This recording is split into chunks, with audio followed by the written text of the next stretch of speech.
வைர நெஞ்சம் வைர நெஞ்சம்.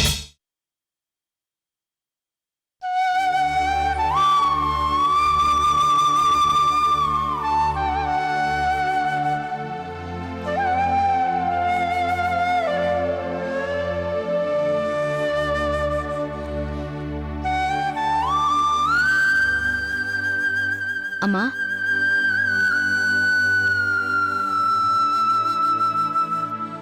அம்மா, என்னாச்சு? ஏன் இப்படி உட்காந்துட்டு இருக்க? எல்லாம் உங்க அண்ணனாலதான். கொஞ்சம் கூத்தாடி பண்றான் அவன். அழாத, முதல்ல என்ன நடந்துச்சுன்னு சொல்லு. உனக்கு கல்யாணத்துக்கு ஒரு பொண்ணு பார்த்திருக்கேன். அவளை எனக்கு ரொம்ப பிடிச்சிருக்கு. உனக்கு அவ பொருத்தமா இருப்பான்னு சொன்னேன். அவ்வளவுதான். எங்க இருந்துதான் வந்துச்சோ அவ்வளவு கோவம் அவனுக்கு. சாப்பாடு எல்லாத்தையும் தட்டி விட்டுட்டு போயிட்டான்.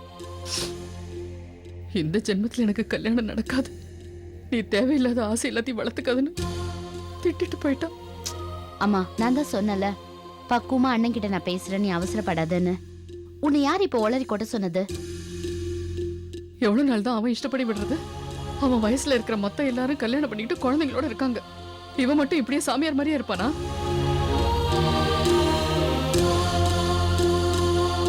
என் மனசுக்குள்ளேயே எவ்வளவு வேதனை இருக்குன்னு அவன் கொஞ்சம் கூட புரிஞ்சுக்கவே மாட்டேங்கிறான். அந்த பொண்ணு உமா வேற பாவம், உங்க அண்ணனையே புருஷனா நினைச்சிட்டு இருக்கா. அத்தை அத்தன்னு இந்த வீட்டையே சுத்தி சுத்தி வந்துட்டு இருக்கா. பாவம், அந்த பொண்ணையும் அவன் ஏமாத்திடுவான் போல இருக்கு. இவன் மட்டும் ஏன் இப்படி சராசரி வாழ்க்கையை விட்டு ஒதுங்கியே இருக்கான்? இந்த வீட்டுல சந்தோஷமே நடக்காது போல இருக்கு. அம்மா, இந்த மாதிரி புலம்பிட்டு இருக்காத. அண்ணி வந்தது அப்புறம் அவங்க மனசு ரொம்ப வேதனைப்படுவாங்க. அவன் அந்த பொண்ணு மனசை ஏதாவது சங்கடப்படுத்திடுவானோன்னு எனக்கு பயமா இருக்கு. நம்ம ஜீவாவை பத்தி அத்தனை விஷயமும் தெரிஞ்சதுக்கு அப்புறமும் அவனை கல்யாணம் பண்ணிக்க சம்மதிச்சிருக்கான்னா அவளுக்கு எவ்வளவு பெரிய மனசு இருக்கணும்.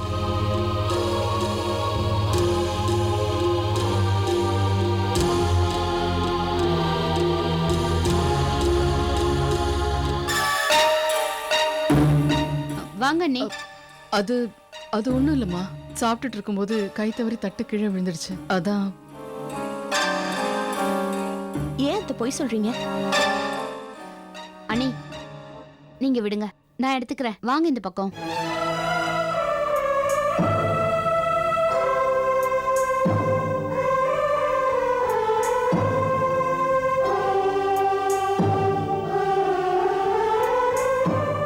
இப்ப சொல்லுங்க, நிஜமாவே தட்டு உங்க கை தவறிதான் விழுந்ததா?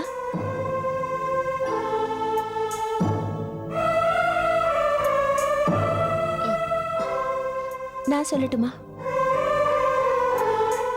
அவர் சாப்பிட்டுட்டு இருந்திருப்பாரு. அந்த நேரம் பார்த்து என் போட்டோவை அவர்கிட்ட காட்டி கல்யாண பேச்ச ஆரம்பிச்சிருப்பீங்க. உடனே அவருக்கு கோபம் வந்து தட்டை தட்டி விட்டுருப்பாரு. அப்படித்தானே?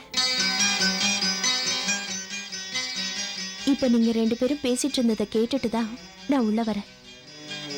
நானும் அவனோட மனசை மாத்துறதுக்கு எவ்வளவோ முயற்சி பண்றேம்மா. கல்யாண பேச்சை எடுத்தாலே கோபப்படுறான். கடைசியா நான் ஒரு முடிவு வச்சிருக்கேன். சக்தி முன்னாடி போய் நிக்க போறேன். அவதான் எப்படியாவது அவன் மனசை மாத்தி கல்யாணத்துக்கு சம்மதிக்க வைக்கணும். அதெல்லாம் வேண்டாமா, இதையே நினைச்சு நீங்க கவலைப்படாதீங்க. அண்ணன் நான் சொன்னா கேப்பாரு. இன்னைக்கு சாயந்தரத்துக்குள்ள நல்ல முடிவை நானே உங்ககிட்ட சொல்றேன், சரியா? இது பாருங்க அத்தை, நான் சொல்றத கேளுங்க. என் மனசுல உங்க புள்ளதான் என் புருஷன் நான் எப்பவும் முடிவு பண்ணிட்டேன். இதுதான் நான் வாழ போற வீடு. இதுல எந்த மாற்றமும் இல்ல. ஒரு பக்கம் நீ சொல்றதை கேட்கும்போது ரொம்ப சந்தோஷமா இருக்கு. இன்னொரு பக்கம் அவனை நினைக்கும் போது எனக்கு ரொம்ப வேதனையா இருக்குமா. ஆமா, நான் தான் சொல்லிட்டேன்ல, அண்ணனை கல்யாணத்துக்கு சம்மதிக்க வைக்க வேண்டியது என் பொறுப்பு. எல்லாத்தையும் நான் பாத்துக்கிறேன், நீங்க கொஞ்சம் அமைதியா இருங்க. அத்தை, நான் இப்ப எதுக்கு வந்தேன்னா, நான் வீட்ல எங்க அம்மா கிட்ட எல்லா விஷயத்தையும் சொன்னேன். அவங்க நீங்க முறைப்படி வீட்ல வந்து பேசினா நல்லா இருக்கும்னு எதிர்பார்க்கறாங்க. அது மட்டும் இல்ல, அண்ணன் பொறுப்பில்லாதவரு. எதுவா இருந்தாலும் நானும் அம்மாவும் தான் எடுத்து போட்டு செய்ய வேண்டியதா இருக்கு. அதனால நீங்க, கோகிலா, ஜீவா 3 பேரும் முறைப்படி வந்து எங்க வீட்ல பேசுனீங்கன்னா அம்மா ரொம்ப சந்தோஷப்படுவாங்க. நாங்க வரதுல எந்த பிரச்சனையும் இல்லம்மா. அவனை வேறெல்லாம் எழுதிட்டு வரணும், அதானே பிரச்சனை. ஆமா, நான் அண்ணன் கிட்ட பேசுறேன். அண்ணி, இன்னும் 2 நாள்ல நாங்க 3 பேரும் முறைப்படி பொண்ணு கேட்டு வரோம். அன்னைக்கே உங்க கல்யாண தேதியும் முடிவு பண்றோம். எல்லாத்தையும் மறந்துட்டு சந்தோஷமா இருங்க. அம்மா, கல்யாணம்னு சொன்னதும் அன்னைக்கு வெக்கத்தை பாத்தீங்களாமா?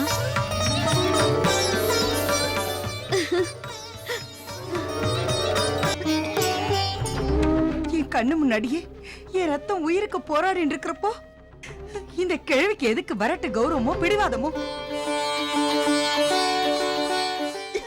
சே, நோக்கென்ன, நான் உங்க அம்மா வந்து பார்க்கணும், அவ்வளவுதானே?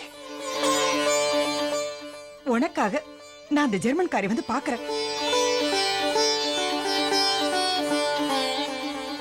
என் பேத்திக்காக என் வைராக்கியத்தை தூக்கி போட்டுட்டு என் பொண்ணண்ட வந்து நான் பேசுறேன்.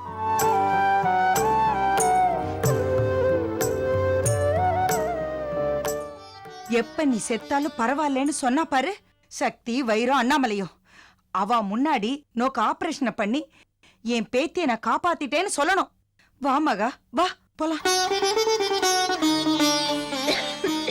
வா வா, தள்ளுங்கோ.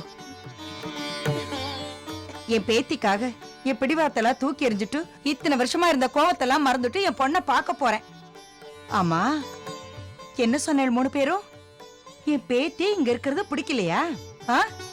அவ இந்த லோகத்தை விட்டு போயிடுவான்னு தானே சொன்னேள். என் பேத்திக்கு ஆபரேஷனை முடிச்சிட்டு நல்ல ஆரோக்கியத்தோட உங்க முன்னாடி கொண்டு வந்து நிறுத்துறேன். அப்புறமா உங்களாண்ட பேசிக்கிறேன். நீ வாமா. இல்லங்க ஏ மாமி, இத்தனை வருஷமா எங்க கூட பழகிட்டு இருக்கீங்க. என்ன சக்தியா அண்ணாமலை நீங்க புரிஞ்சுக்கிட்டது இவ்வளவுதானா? உங்க வரட்டு கௌரவமும் பிடிவாதமும் உங்களை விட்டு போகணும். கோவத்தை மறந்து மகாவோட அம்மாவை நீங்க போய் பார்க்கணுங்கிறதுக்காகத்தான் மகாவோட உயிரை பத்தி கவலைப்படாத மாதிரி நாங்க பேசினோம். நீங்க உங்க பொண்ணை சந்திச்சு பேசினாதான் மகா ஆபரேஷனுக்கு சம்மதிப்பா. உங்க மனசை மாத்துறதுக்கு எங்களுக்கு வேற வழி இல்லாம தான் இப்படி எல்லாம் பேச வேண்டியதா போச்சு. கடைசியில பாசம் ஜெயிச்சிருச்சு பாத்தீங்களா? அப்பாடி, எப்படியோ மாமி மனசு மாறி போச்சு. இனிமே மகாக்கு ஆபரேஷனே தேவையில்லை. ஆபரேஷன் பண்ணணும், அதுவும் உடனடியாவே பண்ணணும். இல்லன்னா என் உயிருக்கு ஆபத்து. மகா உயிருக்கு ஆபத்து. ஏன்டா திரும்ப திரும்ப அதையே சொல்லிட்டு இருக்க? சாரி மாமி. நல்ல நேரத்துல நீங்க 2 பேரும் என் கண்ணை திறந்துட்டு, இல்லன்னா என் மகா என்னை விட்டு போயிருப்போம். இப்படியே பேசிக்கிட்டு இருக்கிறதுக்கு நேரம் இல்ல. உடனடியா மகா அம்மாவை பார்த்துட்டு மகாவை ஹாஸ்பிட்டல் அட்மிட் பண்ணுவோமே. வாங்க கிளம்பலாம். அந்த பகவான் இருக்கான், எல்லாம் நல்லபடியா நடக்கும். ஆத்துக்கு போலாமா? வாமா வாங்க.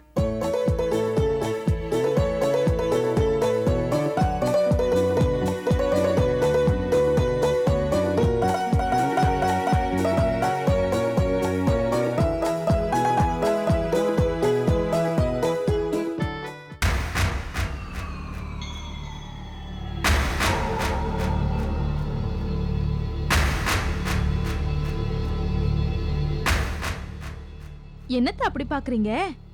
தலைவலிக்குதுன்னு சொன்னீங்கல்ல, இந்தாங்க மாத்திரை. ரவி, ஏ ரவி.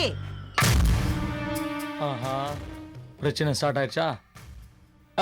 தோ வரமா. சீக்கிரம் வாடா. என்னம்மா இது? என்னடா அது? இவ என்ன மாதிரி ட்ரெஸ்ஸ போட்டுக்கிட்டு கடைக்கு போயிட்டு வந்திருக்கா பாரு. நைட்டி தான் போட்டிருக்கேன். நைட்டி போட்டுக்கிட்டு கடைக்கு போயிட்டு வந்தா என்ன தப்பு? இந்த ட்ரெஸ்ஸோட பேரே நைட்டி. ராத்திரில தூங்கும் போது போட்டுக்கிற ட்ரெஸ். அத போட்டுக்கிட்டு பகலெல்லாம் வீட்லயே திரிஞ்சிட்டு இருந்த. சரின்னு விட்டா இந்த கன்றாவி ட்ரெஸ்ஸ போட்டுக்கிட்டு கடை வரைக்கும் போயிட்டு வந்திருக்கா. இந்த ட்ரெஸ்ஸுக்கு என்ன அத்த குறைச்சல்? பக்கத்துல இருக்கிற காய்கறி கடைக்கு போறதுக்கு புடவை கட்டிக்கிட்டா போக முடியும்? பொண்ணுங்கன்னா அடக்க ஒடுக்கமா இருக்கணும்டி. வீட்டு வாசலை தாண்டணும்னா புடவை தான் கட்டிக்கணும். இந்த மாதிரி கண்டதையும் போட்டுக்கிட்டு வீதியில திரியக்கூடாது. இங்க பாருங்க, உங்க அம்மா ரொம்ப ஓவரா பேசுறாங்க. யாரடி ஓவரா பேசுறா? தெருவுல போறவங்க வரவங்களுக்கு எல்லாம் காட்சி பொருளாடி நீ. கடைக்காரன்ல ஆரம்பிச்சு தெருவுல போற வரவெல்லாம் இவ்வளவு குறு குறுன்னு பாப்பானுங்க. அலமேலு மருமகளை பாருன்னு யாரெல்லாம் என்னென்ன பேசுறாங்களோ. அந்த காலத்துல நாங்களும் தான் இருந்தோண்டியம்மா. இந்த மாதிரி கன்றாவெல்லாம் யாருக்கு தெரியும்? கல்யாணம் ஆகிற வரைக்கும் பாவாடை தாவணி தான், கல்யாணத்துக்கு அப்புறம் புடவை தான். அப்பெல்லாம் பொண்ணுங்களை பார்த்தா எதிரில வரவனுக்கெல்லாம் கையெடுத்து கும்பிடணும்னு தோணும். ஆனா இப்படி காரி துப்புற மாதிரி கண்டதையும் போட்டுக்கிட்டு தெரியாத. என்னங்க, உங்க அம்மா பேசுறது நியாயமா? நீங்களே சொல்லுங்க.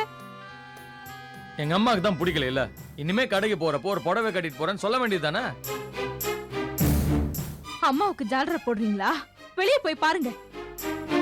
பொண்ணுங்க ஜீன்ஸ் டி-ஷர்ட்னு கலக்குறாங்க. இன்னும் அந்த காலத்து உங்க அம்மா மாதிரி அடுப்பங்கரையிலே உட்கார்ந்துட்டு இருக்க முடியுமா? ஓஹோ, இது மட்டும் இல்ல, அந்த கன்றாவியெல்லாம் வேற போடுவியா நீ?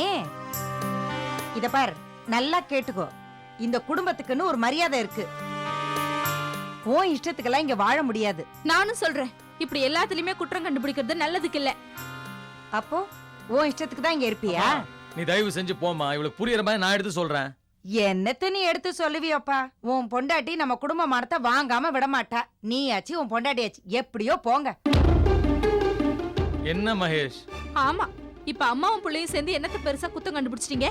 நான் நைட்டி போட்டுட்டு கடைக்கு போனா எனக்கு தப்பு?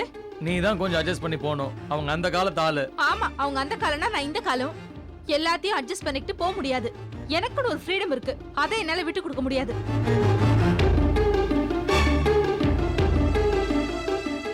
ஆரம்பத்துல இருந்தே அவங்க 2 பேரும் சண்டை போட்டுட்டு இருக்காங்க. முதல்ல இவங்க 2 பேத்தையும் ஒண்ணு சேர்த்து வைக்கணும். அப்பதான் நான் நிம்மதியா இருக்க முடியும்.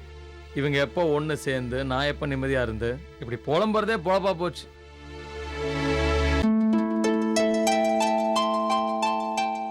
Good morning madam. பரவாயில்லையே, குட் மார்னிங்லாம் சொல்ல கத்துக்கிட்ட? எல்லாம் இங்க இருந்து கத்துக்கிட்டது தானே. போன் எடு. ஹலோ ஹலோ, யார் பேசுறது? போன் பண்ணிருக்கிறது நீ. முதல்ல நீ யாருன்னு சொல்லு. ஆனந்த் இருக்காரா? ஹலோ, முதல்ல உன் பேரை சொல்லு. என் பேர் திலோத்தம்மா. ஆனந்த் கிட்ட சொல்லுங்க, தெரியும். என்னது, திலோத்தமாவா? அடியே, நீ எங்க இருந்து பேசுற? Hello hello. என்னாச்சு? நந்தினி போன் வாங்கிட்டா. இது போதும், இனிமே அந்த வீட்ல பூகம்பமே வெடிக்கும். போன்ல குரலை கேட்டதுமே போனை கட் பண்ணிட்டா. இதுக்கு தாமா நேத்து சொன்னேன், ஆனந்த் தம்பிய கூப்பிட்டு திலோத்தமாங்கிறது யாருன்னு கேளுங்கன்னு. அவளுக்கு எவ்வளவு தைரியம் இருந்தா மறுபடியும் வீட்டுக்கு போன் பண்ணுவா. இத பாருங்க மேடம், இதுக்கு மேலே நீங்க பொறுமையா இருக்கிறது எனக்கு பிடிக்கல. கவலைப்படாத பாக்கியம். உங்க முதலாளி கிட்ட கையில பணம் இருந்தா தானே இப்படி ஒவ்வொரு பொண்ணோடையும் ஊர் சுத்திட்டு இருப்பாரு. இனிமே பாரு கையில சல்லி பைசா இருக்கான்னு. என்ன மேடம் சொல்றீங்க? பாக்கியம், உன் முதலாளி கிட்ட இருந்து ATM card, credit card, cellphone எல்லாத்தையும் எடுத்துட்டேன். எப்பவுமே பொண்ணுங்க பணம் இருக்கிற இடத்துல தான் போய் சேருவாங்க. எந்த பொண்ணோட இனி ஊர் சுத்துறாருன்னு பாப்போம். உங்க மூளையே மூளை மேடம். பிரீத்திக்கு நான் கேரண்டின்னு விளம்பரம் வருமே, அதே மாதிரி உங்க புத்திசாலித்தனத்துக்கு ஐ ஆம் கேரண்டி.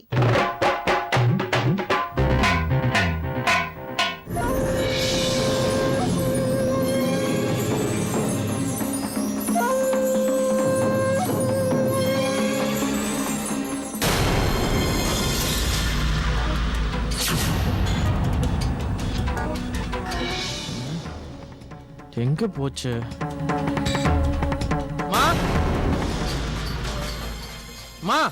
என்ன ஆனந்த், என் பர்ஸ் செல்போன்ல பாத்தீங்களா? உன் பர்ஸ நான் எதுக்கு எடுக்கிறேன்? ரூம்ல தான் வச்சிருப்பேன். ரூம்ல தேடி பார்த்தமா, இல்லம்மா. எங்க போச்சுன்னே தெரியல.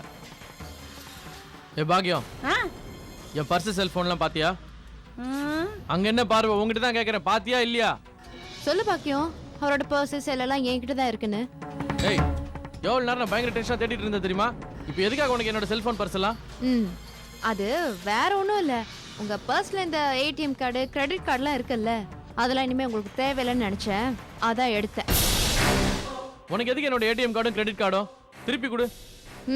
உங்க இஷ்டத்துக்கு எவ்வளவுக்கோ செலவு பண்றதுக்கா? நான் யாருக்காக செலவு பண்ண போறேன்? இந்த பார், பிரியா பத்தின எல்லா உண்மைதான் உங்ககிட்ட முன்னாடியே சொல்லிட்டேன்ல. நீ இன்னும் சந்தேகப்பட்டு இருந்தா என்னால ஒண்ணும் பண்ண முடியாது. பிரியாவை விடுங்க. இப்ப புதுசா ஒருத்தி முளைச்சிருக்காளே, பேர் என்ன? திலோத்தமாவா உப்மாவா? அவ யாரு? என்ன பேச்சு மூச்சியை காணோம்? உங்க மொபைலை நான் ஸ்விட்ச் ஆஃப் பண்ணி வச்சாச்சு.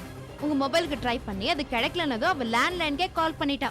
என்ன நீங்க நம்பல, நான் போய் சொல்றேன்னு நினைச்சீங்கன்னா பாக்கியம் தான் கால் அட்டெண்ட் பண்ணா. வேணா கேட்டு பாருங்க. ஆமா தம்பி. இந்த பாரு நந்தினி, அந்த திலோத்தமா யாருன்னு எனக்கு தெரியாது. அவ தேவலாம் வீட்டுக்கு ஃபோன் பண்ணி குழப்பத்தெல்லாம் உண்டாக்கிட்டு இருக்கா. இதெல்லாம் நம்பி நீ தேவையில்லாம என்கிட்ட சண்டை போட்டுட்டு இருக்காத. முதல்ல என்னோட செல்போன் பர்சனல் திரும்ப கொடு. எதுக்கு இவ்வளவு அவசரம்? ஓ, அவ கூட உடனே பேசி எஸ்டிடி பூத்துல போய் பிக்கப் பண்ணிட்டு அப்படியே ஊர் சுத்துறதுக்கா? நந்தினி திரும்ப திரும்ப சொல்றேன் நந்தினி, அந்த திலோத்தமா யாருன்னு எனக்கு தெரியாது. இதுவர் அவளை கையங்கலமா பிடிக்கிறதுக்காக தான் நான் எஸ்டிடி புத்துக்கே போனேன். ஆனா அதுக்குள்ள அவங்க இருந்து எஸ்கேப் ஆயிட்டா. இந்த கதையெல்லாம் போய் உங்க அம்மா கிட்ட சொல்லுங்க, அவங்க நம்புவாங்க. அந்த பொண்ணு தானே நேத்து உங்க மொபைலுக்கு ஃபோன் பண்ணுச்சு. நிஜமாவே உங்களுக்கு திலோத்தமா யாருன்னு தெரியலனா நீங்க என்ன பண்ணிருக்கணும்? நந்தினி நந்தினி இந்த மாதிரி ஒரு பொண்ணு ஃபோன் பண்றா, வா நம்ம 2 பேரும் போய் சேர்ந்து பாப்போம் அப்படின்னு சொல்லிருக்கணும். இல்லையே, நீங்க தனியால போனீங்க. அங்க போய் கேட்டதுக்கு இவ்வளவு நேரம் அந்த பொண்ணு உங்களுக்காக தான் வெயிட் பண்ணிட்டு இருந்துச்சு, இப்பதான் கிளம்பி போனாங்கன்னு சொல்லிருக்காங்க. நானும் உங்களை ஃபாலோ பண்ணிக்கிட்டு தான் வந்தேன். அங்க விசாரிச்சதுக்கு அந்த பொண்ணு உங்களுக்கு அடிக்கடி ஃபோன் பண்ணுவாளாமே, மணிக்கணக்கா பேசுவாளாமே. கடைக்காரர் சொன்னார், சாட்சிக்கு பாக்கியமும் இருக்கா.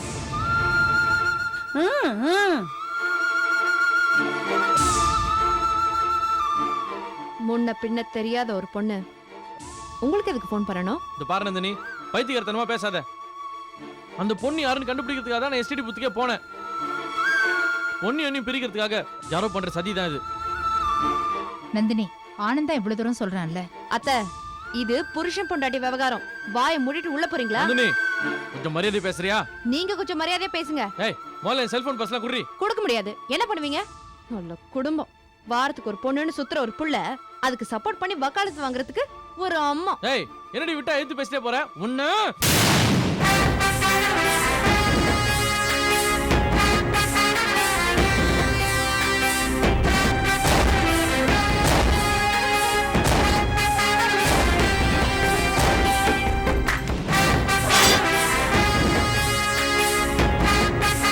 நந்தினி ஆட்டம் ஆரம்பம்.